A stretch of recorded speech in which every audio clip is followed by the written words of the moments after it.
بسم الله الرحمن الرحيم.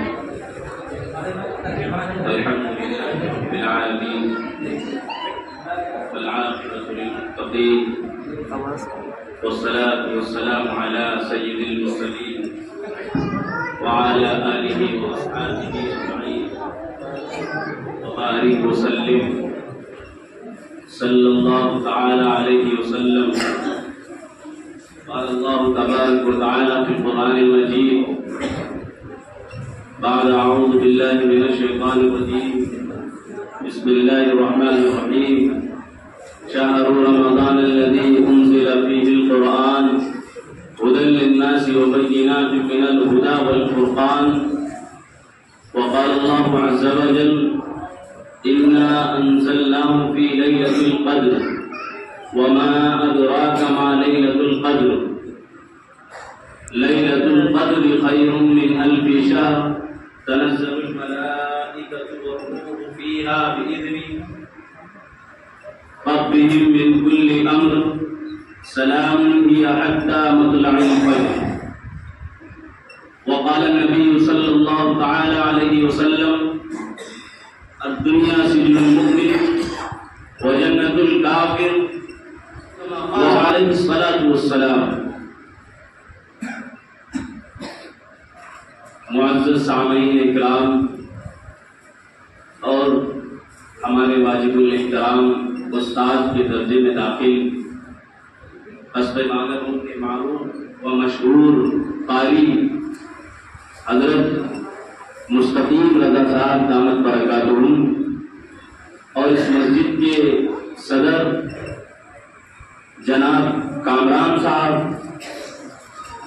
محمد ارسلان صاحب اور ہمارے بہت ہی عزیز دوست بڑے بھائی کی جگہ پر جناب معین رضا صاحب اور تمام حفاظ اکرام، السلام علیکم ورحمۃ اللہ وبرکاتہ. کچھ عرض کرنے سے پہلے ہم درخواست کریں گے کہ سب سے پہلے درود شریف کا نذرانہ پیش کیا جائے. اللہم صلی علی سیدنا مولانا محمد مبارک وسلم صلی اللہ تعالی علیہ وسلم. ہر ابتدا سے پہلے ہر انتہا کے بعد ذات نبی بلند ہے ذات خدا کے بعد. ہر ابتدا سے پہلے ہر انتہا کے بعد ذات نبی بلند ہے ذات خدا کے بعد. دنیا میں جس قدر احترام کے قابل ہیں لوگ، میں سبھی کو مانتا ہوں مگر مصطفیٰ کے بعد صلی اللہ علیہ وسلم.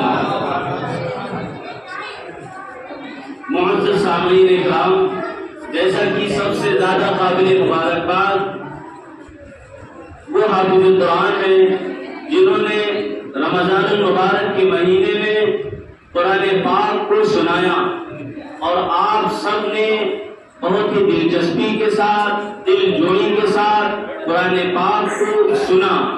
اللہ تعالیٰ کا جتنا شکر ادا کیا جائے وہ کم ہے کہ اللہ تعالیٰ نے ہم سب کو رمضان المبارک کا مہینہ نصیب ہوا.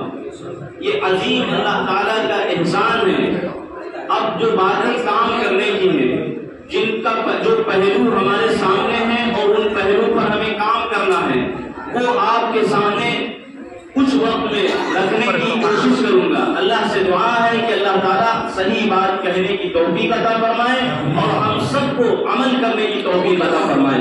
میرے محترم بزرگوں اور دوستوں اور دینی عزیز ساتھیوں، یہ رمضان المبارک کا مہینہ کوئی معمولی مہینہ نہیں ہے.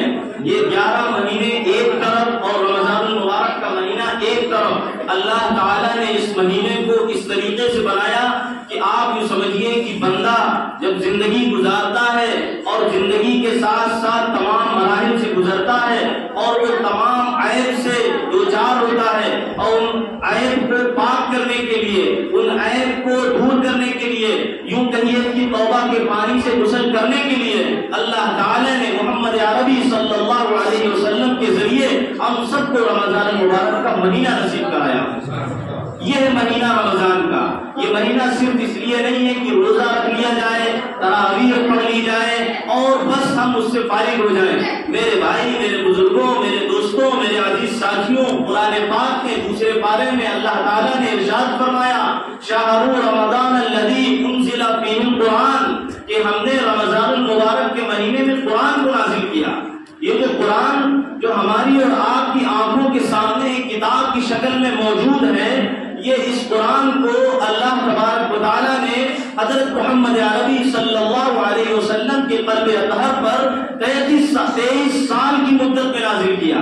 آپ سمجھیے اس قرآن کو جو ہمارے سامنے جس کو ہم دیکھ کر پڑھتے ہیں، الفاظ بغیر دیکھ کر پڑھتے ہیں، یہ قرآن ایک عظیم کتاب ہے جس کے بارے میں تمام الفاظ یاد کرتے ہیں، اور قرآن خود کہتا ہے کہ انا نحن نزلنا الذکر وانا لہ لحافظون، کہ اللہ تعالیٰ کہتا ہے کہ ہم نے قرآن کو نازل کیا اور ہم ہی اس کی حفاظت کریں گے۔ اب سوال پیدا یہ ہو جاتا ہے کہ قرآن کی حفاظت کیسے ہوگی؟ آپ کے دل میں خود شک پیدا ہوگا۔ آپ ذرا غور کیجئے، یہ جو حفاظ کرام جن کے پیچھے آپ نے قرآن سنا، اللہ تعالیٰ نے ان کے سینے میں قرآن کو رکھ رہا ہے اور ان کے ذریعے قیامت تک قرآن پاک کی حفاظت ہوتی ہے۔ یہ ہے قرآن۔ قرآن پوری سرزمین سے اگر ختم کر دیا جائے، ایک مثال ہے کہ اگر ختم کر دیا جائے مگر ان کے دل سے قرآن نہیں ختم ہو سکتا۔ بہت سے ایسے ملک ہیں، مصر وغیرہ میں ایسی پابندیاں عائد ہوئی کہ جہاں قرآن کو رکھنا بھی جرم تھا، کہ جہاں جس گھر میں قرآن پاک جیسی کتاب مل جاتی تھی تو اس کو گورنمنٹ کے تحت سزا دی جاتی تھی، اس کا گھر نابود کر دیا جاتا تھا، اگر تہس نہس کر دیا جاتا تھا۔ صرف یہ جرم تھا کہ وہ قرآن پاک کی عظیم کتاب اس کو اپنے گھر میں رکھتے تھے۔ اور آج الحمدللہ ہم نے اور آپ نے قرآن کو سنا اور سنایا، یہ عظیم سعادت ہے اللہ تعالیٰ کی۔ بہت سے ایسے لوگ ہیں جن کو قرآن کی سعادت نہیں ملی، نہ پڑھ سکے، نہ سمجھ سکے، نہ لکھ سکے، بہت سے ایسے لوگ ہیں، پر اللہ تعالیٰ نے ہم سب کو رمضان المبارک کا مہینہ دیا کہ تراویح میں ہم نے قرآن پاک کو سن لیا۔ جو ایسے بندے ہیں اللہ کے جو قرآن نہ پڑھ پاتے وہ بھی تراویح میں قرآن پاک کو سن سکتے ہیں۔ تو بات یہ کہنی تھی کہ قرآن پاک کا مہینہ ہے یہ۔ سب سے پہلے آپ کے سامنے ایک حدیث کو میں نے بیان کیا، اس حدیث کو آپ سمجھیے کہ ایک مرتبہ حضرت نبی کریم صلی اللہ علیہ وسلم نے ارشاد فرمایا، تمام صحابہ کو حکم دیا، مسجد نبوی کا واقعہ ہے، تمام صحابہ کو حکم دیا کہ میرے قریب آ جاؤ۔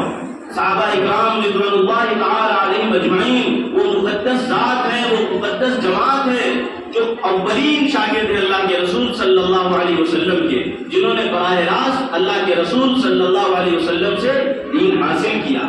آپ شاگرد ہیں، نبی اکرم صلی اللہ علیہ وسلم استاد ہیں، اور ان کے درمیان جو تعلیم ہوئی ہے، اللہ کے رسول نے جو تعلیم دی ہے، وہ تعلیم کے ذریعے صحابہ نے پوری دنیا میں پھیل کر اسلام کے ڈنکے کو بلند کیا ہے۔ آپ سمجھیے کہ صحابہ اکرام کو قریب کیا اور ممبر پر آپ تشریف لے گئے۔ پہلے زینے پر آپ نے قدم مبارک رکھا اور آپ نے فرمایا آمین۔ دوسرے زینے پر آپ نے قدم رکھا، یہی ممبر جو آپ کے سامنے بنا ہوا ہے، مسجد نبوی کا اس وقت کا ممبر الگ شکل میں ہوگا، یہ ایک مثلاً ایک مثال دی جا رہی ہے۔ دوسرے زینے پر آپ نے قدم مبارک رکھا، فرمایا آمین۔ تیسرے زینے پر آپ نے قدم مبارک رکھا، فرمایا آمین۔ مجلس ختم ہوئی، مجلس ختم ہونے کے بعد صحابہ وہ جماعت ہیں کہ اللہ کے رسول صلی اللہ علیہ وسلم کے کوئی نئے طریقے کو اگر دیکھتے تھے تو فوراً جب ان کو موقع ملتا تھا تو پوچھ لیتے تھے کہ حضور آج ہم نے ایک نئی بات دیکھی، حضور آج سے پہلے کبھی ایسا نہیں دیکھا آپ کو کرتے ہوئے، آج دیکھ رہا ہوں۔ صحابہ نے کہا یا رسول اللہ صلی اللہ علیہ وسلم، آج نہ ہم نے دعا کی، نہ آپ نے دعا کی، نہ کسی اور نے دعا کی، مگر آپ نے ایک نئی چیز پر ارشاد فرما دی، فرمایا کہ آپ نے آمین کہہ دیا، کسی نے دعا نہیں کی۔ یہ کیا واقعہ ہے، کیا حالات ہے؟ اللہ کے رسول صلی اللہ علیہ وسلم نے ارشاد فرمایا کہ اللہ کے حکم سے سیدنا جبریل علیہ السلام تشریف لائے تھے، اور سیدنا جبریل علیہ السلام کون ہیں آپ جانتے ہیں؟ فرشتوں کے سردار ہیں۔ اللہ کے رسول نے فرمایا کہ سید الملائکہ ہیں، کہ وہ فرشتوں کے سردار ہیں۔ اللہ کے حکم سے سیدنا جبریل علیہ السلام تشریف لائے اور انہوں نے 3 بددعائیں دی، آپ کی امت کے لیے 3 بددعائیں دی، اور آپ کو حکم دیا کہ آپ صلی اللہ علیہ وسلم سے کہا جا رہا ہے کہ آپ آمین کہیے۔ اللہ کے رسول صلی اللہ علیہ وسلم نے آمین کہہ دیا۔ میرے محترم بزرگوں اور دوستوں اور دینی عزیز ساتھیوں، اس واقعے کو بہت غور سے سننے کی بات ہے۔ جس کسی نے بھی اس واقعے کو سن کر اپنی زندگی کے اندر داخل کر لیا تو میں سمجھتا ہوں اس کے لیے جنت کا ایک پروانہ مل جائے گا۔ یوں سمجھ لیجئے، حضور نے فرمایا کہ جبریل علیہ السلام آئے تھے اور آپ نے جب میں نے پہلے زینے پر اپنا قدم رکھا تو سیدنا جبریل علیہ السلام نے کہا ہلاک ہو، برباد ہو وہ شخص، یعنی کہ برباد ہو، ہلاک ہو وہ شخص جس کے سامنے آپ صلی اللہ علیہ وسلم کا اسم مبارک ہو آئے اور وہ ان پر درود نہ بھیجے۔ اب دوسرے زینے کی بات آئی، آپ نے فرمایا دوسرے پر آپ نے بتایا، سیدنا جبریل علیہ السلام نے فرمایا کہ ہلاک ہو، برباد ہو وہ شخص جس کو رمضان المبارک کا مہینہ ملے اور وہ اللہ کو راضی کر کے جنت میں داخل نہ ہو سکے، تو وہ بھی برباد ہو شخص۔ اب آپ نے تیسرے پر قدم مبارک جو رکھا، اس کے بارے میں سیدنا جبریل علیہ السلام نے ارشاد فرمایا کہ ہلاک ہو، برباد ہو وہ شخص جس کے سامنے رمضان المبارک کا مہینہ ہو اور اس کے گھر میں اس کے بوڑھے والدین ہو یا بوڑھے والدین میں سے کوئی ایک ہو اور اس بڑھاپے کے عمر کو پہنچ جائے اور وہ ان کی خدمت کر کے ان کو راضی کر کے جنت میں داخل نہ ہو سکے تو وہ بھی برباد ہو۔ تو میرے محترم بزرگوں اور دوستوں اور دینی عزیز ساتھیوں، اس سوچنے کی باتیں ہیں، یہ کام کرنے کی باتیں ہیں کہ ہمارے آقا جناب محمد رسول اللہ صلی اللہ علیہ وسلم ان بددعاؤں پر آ رہے ہیں اور وہ کوئی بددعا معمولی بددعا نہیں ہے۔ سید الملائکہ بددعا کر رہے ہیں اور سید الانبیاء آمین فرما رہے ہیں۔ یہ ایک وزن ہو گیا اس میں۔ اول تو سید الملائکہ کی بددعا ہی کافی تھی، پر اللہ کے رسول صلی اللہ علیہ وسلم کے ذریعے آمین کہلوا دیا گیا، اس میں اور تاکید پیدا ہو گئی۔ اب یہ بات ہمارے سامنے ہے کہ ہم کتنے رمضان گزرتے ہیں، ہم کتنے رمضان کو گزارتے ہیں اور رمضان کو گزار کر تراویح میں قرآن سن کر بس رفع نسجد کی طریقے سے فارغ ہو جاتے ہیں اور نہ ادھر دیکھتے ہیں نہ ادھر دیکھتے ہیں، بس تراویح مکمل، گویا کہ رمضان ختم، اس طریقے سے ہمارا عمل ہوتا ہے۔ ہمارے حضرت قاضی شہر و امام عیدگاہ دامت فیضان اکثر ارشاد فرماتے ہیں کہ تراویح چاند دیکھ کر شروع کی گئی تھی اور چاند دیکھ کر ہی ختم کی جائے گی۔ یہ نہیں ہوتا کہ تراویح کو قرآن مکمل کر لیا اور قرآن مکمل کر کے ہم فارغ ہو گئے، بس یہ کام ختم۔ میرے محترم بزرگوں اور دوستوں اور دینی عزیز ساتھیوں، آپ یہ سمجھیے کہ یہ جو حافظ صاحب نے آپ کے سامنے قرآن کو پڑھا، یہ ایک سنت کو زندہ کیا، ایک سنت مکمل ہوئی۔ قرآن پاک ایک مکمل ہونا، ایک سنت مکمل ہو گیا۔ پر سنت موقدہ چاند دیکھ کر شروع کیا گیا تھا اور چاند دیکھ کر ہی ختم کی جائے گی، یہ ہوگی سنت موقدہ پر عمل۔ یہ ہے ہماری زندگی کے کچھ کام کرنے کے کہ ہم قرآن سن کر فارغ ہو جاتے ہیں۔ کہیں 6 دن کی تراویح سن لی جاتی ہے، کہیں 10 دن کی تراویح سن لی جاتی ہے، کہیں 12 دن کی تراویح سن لی جاتی ہے۔ مسئلہ یہ نہیں ہے کہ 6 دن کی سننا، نہ مسئلہ 10 دن کی ہے، نہ 12 دن کی۔ مسئلہ یہ ہے کہ چاند دیکھ کر تراویح کو شروع کرنا اور چاند دیکھ کر ختم کرنا۔ یہ ہے رمضان کا طریقہ، یہ رمضان کے کرنے کے کام۔ اسی طریقے سے زندگی گزارنا ہے تو ہمارے لیے زندگی کامیاب ہوگی، ہمارے لیے دنیا آسان ہوگی۔ اور حضور نے تو فرمایا الدنیا سجن المؤمن وجنت الکافر، دنیا مومن کے لیے قید خانہ ہے۔ جو شخص دنیا سے محبت کرے گا، دنیا سے الفت رکھے گا، دنیا کو جنت سمجھے گا، وہ مومن نہیں ہو سکتا۔ یہ نہ میں کہہ رہا ہوں نہ قاری صاحب کہہ رہے ہیں، یہ ہم سب کے آقا جناب محمد رسول اللہ صلی اللہ علیہ وسلم ارشاد فرما رہے ہیں کہ جس شخص نے دنیا کو جنت سمجھ لیا وہ مومن نہیں ہو سکتا۔ دنیا کو تو مومن کے لیے قید خانہ ہے اور کافر کے لیے جنت ہے. آپ یوں سمجھیے کسی کو سزا ہوتی ہے اور وہ جب جیل میں جاتا ہے تو وہ جیل کے قانون کے مطابق زندگی گزارتا ہے. تو اللہ نے ہم کو یہ زندگی دی ہے اور ہم اس زندگی کو فالو کر رہے ہیں اور اس پر عمل کر رہے ہیں, تو ہمیں کس کا قانون لانا, کس قانون پر ہم عمل کریں گے؟ میرے محترم بزرگوں اور دوستوں, ہمارے سامنے تو وہ شریعت ہے کہ جس شریعت کو نبی اکرم صلی اللہ علیہ وسلم لے کر آئے تھے, اور ایسی کمپلیٹ اور مکمل شریعت لے کر آئے کہ جس میں ایک نقطے کا نہ اضافہ ہو سکتا ہے نہ ایک نقطے کی کمی ہو سکتی ہے. قیامت تک کے لیے اگر کوئی شخص اس شریعت پر عمل کر لے تو ہرگز گمراہ نہیں ہو سکتا. یہ رمضان کوئی معمولی مہینہ نہیں ہے, یہ قرآن کا مہینہ ہے, کثرت سے زندگی گزارنے کا مہینہ ہے. آپ سمجھیے, ہم سب جانتے ہیں پیران پیر حضرت سیدنا شیخ عبد القادر جیلانی رحمۃ اللہ علیہ کو, سب جانتے ہیں, لگ بھگ سب لوگ جانتے ہوں گے. یہاں بڑے پیر صاحب رحمۃ اللہ علیہ, جن کے بارے میں تاریخ میں لکھا گیا کہ سید الاولیاء تک کی کہہ دیا گیا, یعنی کہ ولیوں کی سردار. آپ سمجھیے کہ ان کا بھی رمضان تو ہوتا ہوگا, آپ کے سامنے بھی رمضان گزرتا ہوگا, اور آپ کس طریقے سے رمضان کو گزارتے ہوں گے.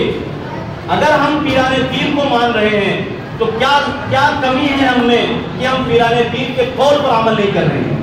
کیوں, کیا کمی رہ گئی ہماری زندگی میں کہ ہم پیران پیر کو مانتے ہیں اور پیران پیر کی نہیں مانتے؟ یہ کیا کمی ہے ہمارے اندر؟ سنیے, رمضان کے بارے میں حضرت بڑے پیر صاحب رحمۃ اللہ علیہ ارشاد فرماتے ہیں کہ رمضان کو انہوں نے کیسے تقسیم کیا. رمضان یہ جو 4 حرف ہیں, را, میم, ضاد, الف, نون, 5 حرف ہوئے. ان 5 حرفوں کو پیران پیر رحمۃ اللہ علیہ نے الگ کر دیا. فرمایا را جو رمضان کی ہے وہ رحمت کے لیے ہے, جو را رمضان کی ہے وہ رحمت کے لیے ہے, اور جو میم آ رہی رمضان کی وہ کس لیے ہے؟ وہ مغفرت کے لیے ہے. اور جو ضاد ہے وہ کس پر دلالت کرتی ہے؟ وہ جنت کی ضمانت پر دلالت کرتی ہے. اور اب بچا کیا؟ الف بچا. الف کہہ رہے ہیں کہ الف الفت کے لیے ہے, محبت کے لیے ہے.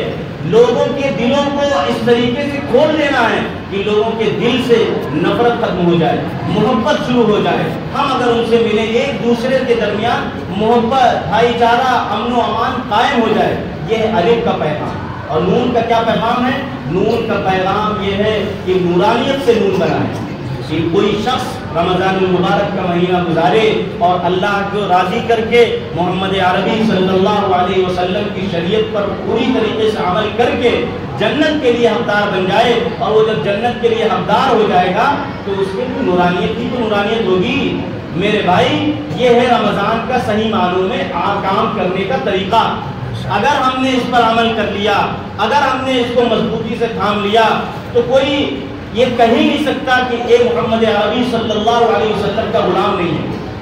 آپ سمجھیے کہ آج ہم محمد عربی صلی اللہ علیہ وسلم کے عشق کا دعویٰ کرتے ہیں اور بڑی بے دردی کے ساتھ, بڑی دلچسپی کے ساتھ دعویٰ کرتے ہیں. صحیح معنوں میں محاسبہ کریے, خدا کی قسم کھا کر کہیے کہ ہم سے نبی اکرم صلی اللہ علیہ وسلم کی سنت پر عمل ہو رہا ہے. کتنے ایسے مسلمان بھائی ہیں جن کو حکم دیا جا رہا ہے کہ اپنے چہروں پر داڑھی رکھو, جن کو حکم دیا جا رہا ہے کہ نبی کے چہرے کے مطابق اپنا چہرہ اختیار کرو, ان کی غلامی میں زندگی کو گزارو. کوئی گزارنے کو تیار ہے؟ کوئی نہیں گزار رہا ہے. آپ دیکھیے غیر مذاہب کے لوگ, سکھ لوگ جو ایک اپنے قانون کے مطابق زندگی گزارتے ہیں, ان کے یہاں ایک قانون ہے کہ وہ پگڑی باندھ کر ہی ہر جگہ جائیں گے, وہ کہیں نہیں جا سکتے بغیر پگڑی کے.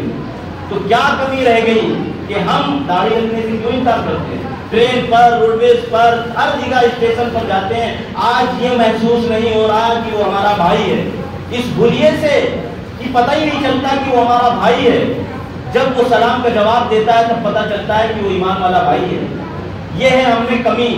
یہ جو آج ظلم و ستم کے پہاڑ ہم پر توڑے جا رہے ہیں, یہ جو بدعمالیوں کا جو انتظام, جو نظام, جو خاکہ تیار کیا گیا ہے, یہ کوئی معمولی بات نہیں ہے، یہ ہمارے برے اعمال کا نتیجہ ہے۔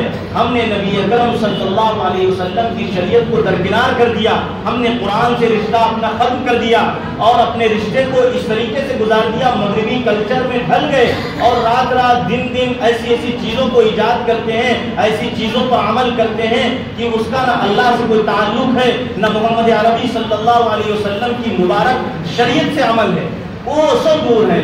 صرف ہم نام کے محمد عربی صلی اللہ علیہ وسلم کے ماننے والے ہیں۔ میرے بھائی، میرے بزرگوں، میرے دینی عزیز ساتھیوں، اس بات پر عمل کرنے کی ضرورت ہے کہ ہم یہاں آئے ہیں تو عمل کر کے جائیں، اور یہی پیغام ہے آج کا کہ آج ہم یہاں جو بیٹھے ہیں مبارک محفل ہے، کوئی معمولی محفل نہیں ہے، اللہ کے سائے کی محفل ہے۔ اللہ تعالیٰ عرش کے سائے میں جگہ دے رہا ہوگا، کیونکہ فرشتے رحمت کی چادر سے اس مجلس کو ڈھانپے ہوں گے۔ آپ سمجھیے کہ مبارک محفل ہے، اس مبارک محفل میں توبہ کے پانی سے غسل کر کے جائیے، اور سب لوگ عہد کریے کہ آج سے انشاءاللہ، ابھی سے میں کہتا ہوں کہ سال کے 12 مہینے ہو یا 12 مہینے کے 30 دن ہو، 30 دن کا یا ہر گھنٹہ ہو، ہر گھنٹے کا یا ہر منٹ ہو، ہر منٹ کا ہر سیکنڈ ہو، تب بھی ہماری زبان نبی اکرم صلی اللہ علیہ وسلم سے تازہ رہنا چاہیے۔ کیوں؟ کیونکہ اللہ کے رسول نے ایک موقع پر ارشاد فرمایا تھا کہ ان اللہ لا ينظر الى اجسامکم، اللہ تعالیٰ تمہارے جسموں کو نہیں دیکھتا کہ تم بہادر ہو، تم طاقتور ہو، تم کمزور ہو، تم کیسے بھی ہو، اللہ تعالیٰ یہ نہیں دیکھتا۔ بات سن لیجئے، یہ نہ میں کہہ رہا ہوں، نہ آپ کے حافظ صاحب کہہ رہے ہیں، نہ ہمارے استاد محترم کہہ رہے ہیں، کوئی نہیں کہہ رہا۔ کون کہہ رہا ہے؟ ہم سب کے آقا جناب محمد رسول اللہ صلی اللہ علیہ وسلم ارشاد فرماتے ہیں ان اللہ لا ينظر الى اجسامکم، اللہ تعالیٰ تمہارے جسموں کو نہیں دیکھتا۔ تو آپ کہیں گے کیا دیکھتا ہے؟ ولا الى صورکم، اور نہ ہی تمہاری شکلوں کو دیکھتا ہے کہ تم گورے ہو، کالے ہو، خوبصورت ہو، بدصورت ہو، اللہ تعالیٰ نہیں دیکھتا ہے۔ اب آپ سوال پیدا ہوتا ہے کہ کیا دیکھتا ہے اللہ تعالیٰ؟ اب سوچئے اللہ تعالیٰ کیا دیکھتا ہے؟ آگے اللہ کے رسول نے ارشاد فرمایا وَلَكِنْ يَنْظُرُ إِلَىٰ قُلُوبِكُمْ، اللہ تعالیٰ تمہارے دلوں کو دیکھتا ہے۔ قرآن کہتا ہے أَلَا بِذِكْرِ اللَّهِ تَطْمَئِنُّ الْقُلُوبُ، تم رب کے طریقے میں آ جاؤ، اللہ تعالیٰ تم کو تمام سکون عطا فرمائیں گے، تمام سکون عطا فرمائیں گے۔ یہ ایک مبارک زندگی ہے رمضان المبارک کی، اس کو جس طریقے سے چاہیں، جس طریقے سے چاہیں اس پر عمل کر لیں۔ وقت بہت کم ہے، صرف ایک چھوٹا سا واقعہ بتا کر اپنی بات کو مکمل کروں گا۔ کسی زمانے میں امام حقانی رحمۃ اللہ علیہ نے تاریخ میں لکھا ہے کہ ایک بہت مشہور واقعہ ہے کہ ایک فاحشہ عورت تھی، ایک فاحشہ عورت تھی اور اس کا کام تھا عورتوں کو فروخت کرنا، کائنات کا سب سے بدترین کام، عورتوں کو بیچنا۔ وہ عورتوں کو بیچا کرتی تھی اور بہت مالدار عورت تھی۔ اسی دوران اس کا ایک بیٹا تھا، اس کے بیٹے کے اندر بہت ہی انسانیت تھی، اور اس کا بیٹا اور امام حقانی رحمۃ اللہ علیہ کا جو شاگرد رشید تھا، اس کے بیٹے سے اس کی دوستی تھی۔ وہ درسگاہ سے فارغ ہونے کے بعد وہ دونوں لوگ آپس میں ملتے تھے، ملاقات کرتے تھے اور اپنے گھر کے حالات کو بتاتے تھے۔ تو وہ اس کے گھر بھی جاتا تھا۔ امام حقانی رحمۃ اللہ علیہ کا شاگرد، اور جو سننے کی بات ہے، وقت ختم، اس واقعے کو بیان کر کے ختم کر دوں گا بیان انشاءاللہ۔ امام حقانی رحمۃ اللہ علیہ کا شاگرد ان کے گھر بھی جایا کرتا تھا درس سے فارغ ہو کر۔ اب جب گھر پہنچا تو اس کی والدہ نے کہا کہ بیٹے تم کہتے ہو کہ امام حقانی رحمۃ اللہ علیہ اللہ تعالیٰ نے ان کو مستجاب الدعوات بنایا ہے، یعنی کہ مستجاب الدعوات کی وہ دعا کے لیے ہاتھ اٹھائیں اور جو کچھ مانگے اللہ تعالیٰ ان کو فوراً دے دے گا۔ مستجاب الدعوات اس شخص کو کہتے ہیں۔ تو میرے پاس اتنی دولت ہے الحمدللہ کہ میرے پاس کسی چیز کی کمی نہیں۔ وہ عورت کہہ رہی ہے، وہ عورت کا کام آپ سمجھ رہے ہیں، عورتوں کو بیچنا، کائنات کی بدترین عورت۔ وہ کہہ رہی ہے کہ میرے پاس سب کچھ ہے، صرف سکون نہیں، اور میں سکون کی تلاش میں رات میں سوتی ہوں تو نیند کی ٹیبلٹ کھاتی ہوں۔ اگر آپ کے امام حقانی رحمۃ اللہ علیہ کے پاس کوئی ایسا وظیفہ یا کوئی ایسی طاقت ہے تو مجھے بتا دیجیے، میں بھی چین کی نیند سو جاؤں۔ تو انہوں نے کہا، وہی شاگرد نے کہا کہ آپ ہمارے حضرت کے بیان کو سنا کریے، اور حضرت کا بیان کوئی معمولی بیان نہیں تھا، ہزاروں کے مجمع میں بیان ہوتا تھا اور سب لوگ اسی وقت توبہ کے پانی سے غسل کرتے تھے اور فوراً سنت محمدیہ صلی اللہ علیہ وسلم پر عمل کرنے کے لیے قسم کھاتے تھے۔ یہ ہے امام حقانی رحمۃ اللہ علیہ، اللہ تعالیٰ نے ان کی زبان میں تاثیر رکھی، چنانچہ اس وقت ریڈیو وغیرہ کا جو کچھ نظام ہوگا بیان سننے کا وہ بیان کیا گیا۔ کرنے کے بعد آپ نے بیان سنا، وہ عورت نے جب بیان سننا شروع کیا، ایک دن کچن میں جب وہ عورت کام کر رہی تھی تو امام حقانی رحمۃ اللہ علیہ ارشاد فرما رہے تھے کہ زمین اور آسمان کے بیچ کا جو خلا ہے، اگر سچے دل سے کوئی شخص توبہ کر لے تب بھی اللہ تعالیٰ اس کو معاف کر دیں گے۔ تو اس نے کہا کہ کیا ایسی بات ہے کہ اللہ تعالیٰ مجھے بھی معاف کر دیں گے؟ کہا کیوں نہیں معاف کر دیں گے؟ تو اس نے توبہ کر لی۔ توبہ کرنے قصہ مختصر، اس نے توبہ کر لی، توبہ کرنے کے بعد فوراً اللہ کے رسول صلی اللہ علیہ وسلم کی شریعت کے مطابق زندگی گزارنا شروع کر دیا۔ اب سماج اس کو جینے نہیں دیتا تھا۔ رمضان المبارک کا مہینہ آیا، اس نے 27ویں شب قدر کی، سجدے کی حالت میں وہ دعا کر رہی، وہ عورت کہہ رہی ہے اللہ اگر میری توبہ قبول ہو گئی ہو تو آپ مجھے ایمان کی حالت میں اپنے پاس بلا لیجیے۔ ہوا کیا؟ اللہ تعالیٰ نے اس کو سجدے کی حالت میں اس کی روح کو پرواز کر دیا اور وہ اللہ سے جا ملی۔ یہ امام حقانی رحمۃ اللہ علیہ کے واقعہ وہ خود لکھتے ہیں۔ آپ سمجھیے اس عورت جو کائنات کی بدترین عورت تھی، اس نے سچے دل سے توبہ کی اور سجدے کی حالت میں اللہ تعالیٰ نے اس کے روح کو پرواز کیا۔ اس سے کیا نتیجہ نکلتا ہے؟ اس سے یہ نتیجہ نکلتا ہے کہ اللہ تعالیٰ نے اس کی توبہ کو بھی قبول کیا اور جنت کا سرٹیفکیٹ اس کو دیا۔ یہ ہے کام کرنے کی۔ اللہ تعالیٰ رمضان المبارک کے تمام برکتوں کو حاصل کرنے کی توفیق عطا فرمائے اور صحیح عمل پر صحیح مطابق سنت کے مطابق زندگی گزارنے والا بنائے۔ وآخر دعوانا ان الحمد للہ رب العالمین۔